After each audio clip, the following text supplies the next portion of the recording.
We used the linked nurse model, and Robin's already alluded to the fact that as part of the consortium and the project that they're doing, that they're looking at linked nurses. Some of you may already have linked nurses or be linked nurses yourselves.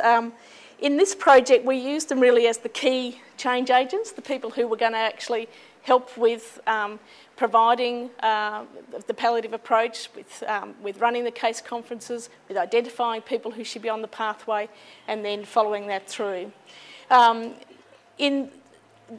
Ideally, you'd want 2 people in your facility to be linked nurses, and we do that even if you've only got 50 or 60 beds, because if you've got somebody that's on holidays or you don't cover the 24-hour shift, but it's also good to have a buddy. So if you're a manager and you're thinking, how many linked nurses should I send to any training that's going to be coming up?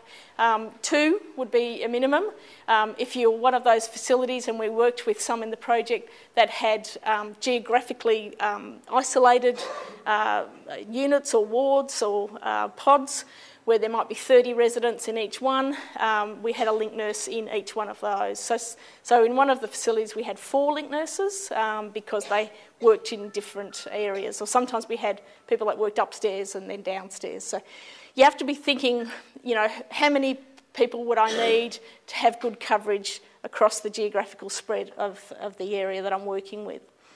In this project they got 4 days of training, but that was partly because we were developing the model and we were testing a lot of stuff out for them. We've spoken this morning with the consortium people, and we're probably thinking 1 to 2 days for linked nurses, given that the kit is now available, and looking at upskilling clinically those linked nurses into these key processes and how to use some of the tools in the toolkit.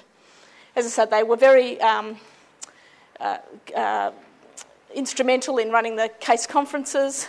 They also helped with monthly case reviews with the specialist palliative care nurse for anybody that had had a case conference, and looking at who should be on the pathway.